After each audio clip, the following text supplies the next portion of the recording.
Well, good morning. Hope you guys enjoyed the fire drill this morning, for those of you that were here. We did it just to mix things up a bit. Actually, Chad pulled the alarm. I was trying to get out of this, but Welcome. great to be here. It's so nice to see you. Likewise, good to be seen.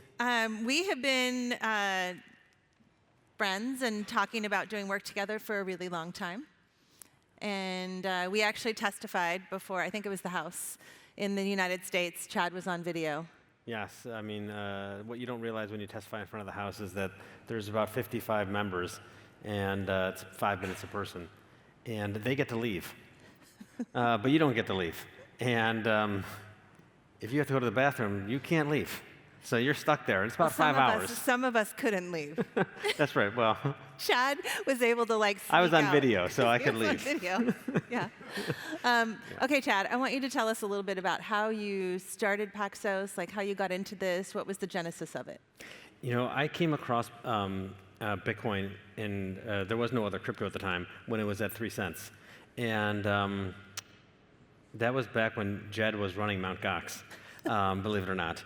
So we all go back a ways away together. And he was running it in Costa Rica, and he had just repurposed it from being a Magic the Gathering online exchange. So that tells you how early this was. And I was completely fascinated by it, even though my day job was kind of investing in like old school TradFi financial services companies, because I immediately thought there was a way you could really change the whole financial system with this technology. Bitcoin and blockchain were kind of inextricable at the time, but the idea that you could use a blockchain to be able to move assets around seemed like you could completely solve a lot of the fundamental problems in the financial system that were around it being a closed system. And that led us to start Paxos, and the whole point of Paxos is that you could take traditional assets, for instance dollars, put them on a blockchain and completely change the way in which the financial system would operate so that it could be more open, more immediate, more real-time. You could create much more inclusion and programmability, all the things that we all know now, but you know, basically back in April of 2010 were not as obvious, I think. So that's how we came across it, and that's what got me to start Paxos. The idea is that you could use regulation and infrastructure to re-platform the financial system. And before that, you were working in the traditional financial side of things. That's right. I was really doing investing. Yeah. Yeah. And so how was that for you, like that difference in terms of, now you weren't, like this is a startup essentially that you came and built. Yes. Now, I had started my own asset manager, and we had incubated a number of different companies inside our asset management business, so had some experience as an entrepreneur, but those were services businesses. I think the big difference is you're building a technology company. It's, you're not really doing things that are either projects or solutions. You're trying to create real leverageable platforms. And you're really trying to think differently about how to solve a problem. And that's the innovation, I think, of really Silicon Valley. And then you apply blockchain to that. And you can see how you could really upend the traditional financial system. I mean, you have to remember the financial system is called, you know, financial services still today. And it's a services industry. And the whole point is, how can you really use software and platforms that completely open the system in a way that allows everyone to participate in it. There's so many people who are unbanked and underbanked, as you well know. It's something like 20 or 25% of the people just in the United States by the Federal Reserve's own survey, and it's something more like 30 or 35% of the people outside the US are unbanked or underbanked. And I think that's just because the way the system is set up, where it's a private, closed intranet, as opposed to a public and open internet, means that you inherently are creating exclusion just by the definition of how it operates. Was that something that you realized before you sort of understood Bitcoin and what Bitcoin was doing? Did you catch on to that notion of like the exclusion? Or was that like the exclusion of other people, who the unbanked and the underbanked? Or was that something that you really like jumped into when you realized what Bitcoin could do? I think there was two things that I recognized. The first, if I'm honest, is going into the financial crisis. We had modeled every single mortgage in the country down to the zip code. And so we could see what was happening and understood what was going on. And what really surprised us is how the financial crisis was exacerbated by the way the financial system operates, which is this closed system that you can't know where anything is. And a blockchain really allows you to understand who owns what when. Right. And you can't tell that in the financial system. And you know, really, didn't cause the crisis, but it completely exacerbated it. That's part of the reason why when Lehman Brothers failed, it was so catastrophic, because no one knew who owed what to Lehman Brothers and how it was all going to work, and it created these domino effects that weren't just the fact that it was so big, it was also that no one knew what was happening afterwards. But then there was a second problem, which you also recognize, is that you're kind of trapped in the system that doesn't really let anybody else into it. And so that was maybe a secondary thing at the time, because you're really just coming, in 2010, you're coming out of the financial crisis. Right. That was the kind of the genesis of Bitcoin. So that's why I'm kind of dating myself. And I think Satoshi, published a paper, and it called Bitcoin cryptocurrency. That's where the term came from, which is like maybe haunted us to some extent as an industry. But cryptocurrency came from his idea that you needed to have an asset that was an outside asset. An outside asset meaning that's not an asset that is someone else's liability, that people could own and move around, like digital gold in some sense, but also be a currency. And the concept of that being open was a feature of that system, but it wasn't necessarily exactly what it was trying to solve, so much as it was an enablement for the solution.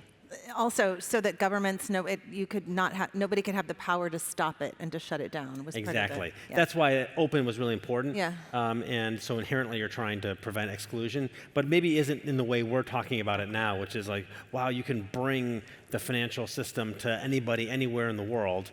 There are more people who have smartphones than have bank accounts. That's like kind of bananas, really, when you think about it. The banking industry's been around for, hundreds and hundreds and hundreds of years. Smartphones have been around for since 15 years at the most. And there's only more people with smartphones, but not more than have bank accounts. I mean, that's really bonkers. In terms of, so now Paxos has been around for, it's one of the OGs. We talk about this, Stellar being one of the OGs. I have the gray hair to show it. Paxos being one of the OGs. That's why we like one another. If you think about that, how the sort of there's the peaks and valleys in this time period, and how have you sort of weathered that, and how has Paxos weathered that?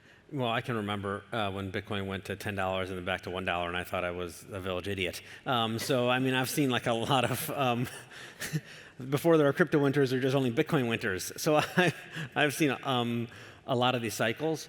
Inherently, if you look back and you ignore the ups and downs and just looked at Bitcoin as a proxy for the space, for instance, it's compounded at 30 or 40% annualized, basically from 2010 until today. And so when you zoom out, it kind of just looks like it's up and to the right. But anytime you zoom in, you're always going to see noise. And you have to see noise because no one can just give you 40% returns. You're going to have this kind of noise. And I think, it's about looking through the downturns, because you have to have moments where you shake out some of the bad ideas, you shake out some of the bad players, and you end up being stronger for it. And I think partly what pushes you through the cycle is because you are building something for the long term. Right. If you're trying to build something for the short term, you're always going to get shaken out at the bottom. It's going to feel terrible at the bottom. That's why you have a bottom, because you can't see the light. That's the definition of bottoms. It's like the opposite of the crypto tops, which are so unbelievable too, because you've never seen FOMO like crypto. Everyone can't believe it, and then at the bottom, you can't believe it either. And you have to think about what is the underlying truth that you're trying to solve for, and what are the underlying metrics that can give you more conviction. So I'll give an example. When you go into this downturn and you say, oh man, this feels terrible, regulation is kind of crushing everybody, but you see how much usage of wallets just keeps going up, right? How much usage of everyday payments is going up. So you can see this is not just about some speculation and a couple of people basically player versus player trading. It's really creating value for society. That's what you need to hold on to, and there's always going to be craziness at the top and despair at the bottom. And for Paxos, you guys, there are obviously a lot of assets that you guys have supported the issuance of, and some that you've issued yourself. Were there things in there that you feel like this was right, and maybe this is something that we could have withstood, or not done? Well, we think of our business as having two aspects to it. One is we have infrastructure solutions. So an example would be PayPal use us to launch their crypto buy, sell, hold. And that's Paxos doing it all in the background, and we're the infrastructure. And then we have a issuance platform, tokenization platform. And so we have tokenized gold and dollars in the US, outside the US. We even had a pilot for 2 years where we were tokenizing real live US equities trades that were settling with the SEC. I think if you kind of look back and you think, well, what could you have done differently? It's always interesting how the market evolves. Like it's very, we could have said, well, let's spend all of our time building an exchange. Look how valuable exchanges have become. Or you should spend all of your time maybe expanding outside the U.S. because the U.S. has become so aggressive with regulation. Hindsight, I feel like, is always 20/20. You kind of look back and you go, well, if I just knew this now, I should have done these things. But it's always hard when you're at that moment to try and think, what is the value that you can really provide that's different from others? And I've always looked at that as we can go get regulation, and in some ways you kind of feel a little bit like you're paying for sins from a past life by going and getting regulated. Go get regulated so that you can create products that create societal-wide adoption. The cost of that is that it slows you down. And it slows you down in the beginning in significant ways. It can even shut you down. Yeah. We've had products that we had to shut down as a result of that. It's really painful, and that makes the cycles even more exacerbated. First of all, you can scan the QR code if you have questions, and we can pull them up here. I'm going to ask you about this. We didn't talk about this in advance, but I don't think that you'll care so much. Like the Binance piece and having to deal with that. How was that from Paxos' standpoint? It felt like it went very smoothly from the outside. Yeah. But inside? Well, it went very smoothly because we were able to redeem basically every single dollar. I say basically because there's still some that's outstanding. But everyone who came in, we redeemed. I think we redeemed $5 billion in one day. And so there's a lot of talk about stablecoins being a source of systemic risk. And you had a $25 billion asset that went to zero in basically no time. And partly because we're regulated, and partly because I think we understood how to manage the reserves in a really liquid way. And so I think it was a real shame because ultimately BUSD was a regulated dollar, and having that being wound down ended up pushing people into Tether. And that's completely unregulated. Yep. And so it kind of had perverse side effects here. We received a Wells notice from the SEC about BUSD being a security, and they ended up dropping that. And almost no Wells notices get dropped, so we're kind of proud that it got dropped. That is ridiculously unusual. I think that's important to Yeah, it's very strange. I think we wish we would have never gotten it. We don't think we ever should have, and I think them dropping it is proof of that. But you were in this moment in time when I think there was a lot of fire first, aim later. And we certainly got caught in that, and that was, I think, it's really unfortunate for the whole industry because it was an important asset for it.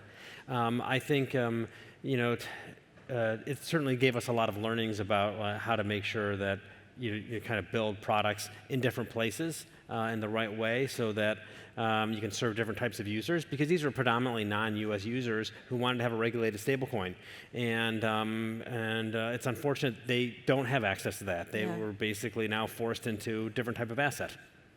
Well, let's talk about one of the things that we've spent some time on recently, our teams together, and that's USDL. Tell us about USDL. I'm really excited, and we're announcing this, which is we're going to launch USDL on Stellar. Woohoo! Yes.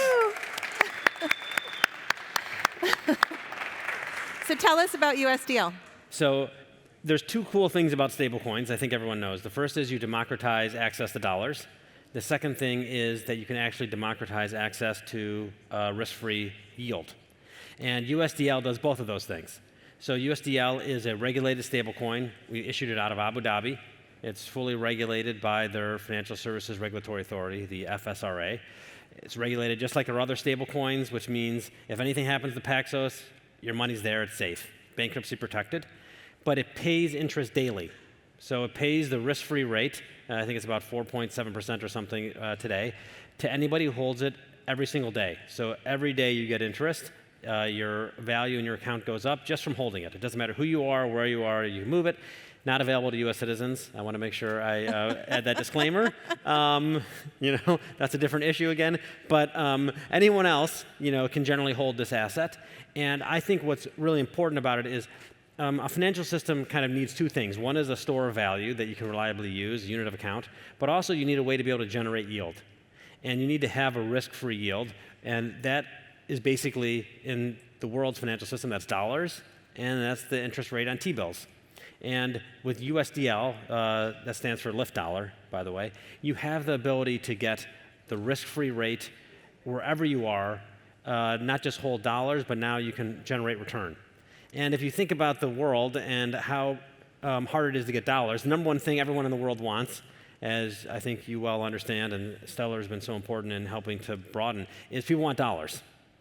Such a big thing. It's so hard to imagine that the U.S. has this product that everyone wants, but they can't get it because it's basically distributed by the equivalent of like the post office right now, right? So like the traditional financial system operates like the post office in terms of how it moves and what it does. But everyone wants dollars. Now you can get dollars on your smartphone. That's the whole point. Everyone's got smartphones. Everyone doesn't have bank accounts. You can just use a stable coin into your smartphone wallet. But now you can get the T-bill yield. You can get the risk-free rate. Democratize the risk-free rate, to me, is a huge thing about how you can completely change the financial system, who participates in it, and how you can build it. Well, and that, to me, is the reason why it's so important that we're doing this. To be able to put this in the hands of people who may not have access to bank accounts or don't trust the banks, this is like just such a huge opportunity, and that's why I'm so glad we were able to make this happen. And what is in terms of like your focus in terms of regions, where do you want to push USDL out first? To me, and this is why the Stellar partnership is so critical. Who doesn't have access to dollars and who doesn't have access to the risk-free rate? And surprisingly, even some people in the U.S. don't have access to that. Well, they can't. And they can't get access to USDL. And they can't get access to USDL either. But it's actually people in emerging markets, the global south, where people want dollars. They have currencies that are unstable. They need a store of value. So they need a stable coin. But as soon as you have a stablecoin, the next thing you start to think of, well, could I generate some return for myself, for my family, for my community? And that's what USDL can do without somebody having to go out and have a counterparty. Essentially, you're always lending money to somebody. In this case, $1, you're lending money to just the U.S. government, and you're lending it on like a short-term, basically 1-month basis. That's the safest counterparty in the world to lend $1 to, and now everybody can do it. And if you're in an emerging market or a developing market, you didn't have that capacity before. You had to take risks. Or you just had to hold $1, and look, there's still inflation with dollars too. So that's why I think it's so important to be able to really change how the financial system operates so that it works for everybody. And that's the part of it that I think is so great about what you guys are doing, focusing on this asset now. Because when you think about, it's great to put US dollars in the hands of everyone in the world that wants it, but it's way better to give them the risk-free rate. And I think that is the opportunity to generate yield creates so much opportunity for everyone. It's something that you can do possibly in smart contracts, in DAOs and different kinds of pools, but this is actually like the trusted risk-free rate, and so it makes it so that it's just so valuable.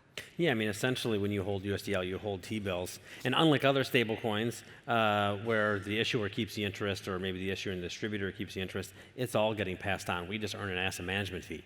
So we're just taking a small fee, and it's almost like a money market fund in essence. And I think what's maybe perhaps not well understood generally is you go into the DeFi ecosystem to generate yield. And you're taking risks in some ways. Yeah. And it might not be high risks. It could be really high. It depends. We've seen examples of things that have blown up, like kind of Terra Luna or Celsius or whatever, different earn and lend programs. It doesn't mean that someone shouldn't take that risk, but now you don't have to take that risk to get a return. Before you had to take a risk. You couldn't really own T-bills as somebody with $100 in stable coins anywhere in the world. Yeah. You had to do something that was maybe opaque to you. Now you don't have to do anything. You literally just hold the token and your account accrues. Do you think this is the future of stable assets? I absolutely think this is the way the future should work, because it's the whole point of the internet. If you think about the financial system today, even if you're in the US, you have money in a bank account, maybe you're getting 0 to 2%. But if you are a sophisticated institution, you can go get the risk-free rate. It's also a little crazy, because every other industry, the retail spread versus the wholesale spread has collapsed.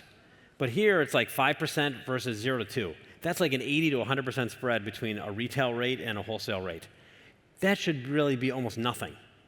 And that's what this does. That's what democratizing the risk-free rate means, that anybody anywhere in the world can now get the risk-free rate. You don't just have to be a sophisticated institution that can hold T-bills through some brokerage account that no one else can get. But now everyone can get it. And I'm really proud of this product. I think it's the future of the financial system because everyone should have equal access to that ability to earn because there's really no reason why you should be excluded from it. It's just a kind of an anachronism of the way the financial system works. Because really, if you think about it, if you put money in a bank, they should be paying you more than the risk-free rate. Because you have risk. And they're using your assets. They're using your assets. You have risk to a bank. I mean, I know there's FDIC insurance or whatever the insurance is called in different countries, up to some limit. But a lot of places you might not have FDIC insurance. If you hold dollars outside the U.S., you might not have FDIC insurance. You probably don't. So you're just lending to the bank. Yeah. And a bank is not as safe as the government. Why should you be getting paid less than what the government is offering you? These are all good questions that we should be asking the government. I wish people would. Have another hearing. Why is it called Lyft? The whole point of being Lyft dollar is that it's lifting everybody up. It's for everyone can participate and everyone can generate returns off of it. And this is not just a wholesale product, like a lot of what we do might just be wholesale or institutional. This is available for everybody. Yeah. Chad, thanks for coming. Great to be here. Thanks for working together with us. So excited to work with you on this. I know, it's going to be awesome. Yes. All right.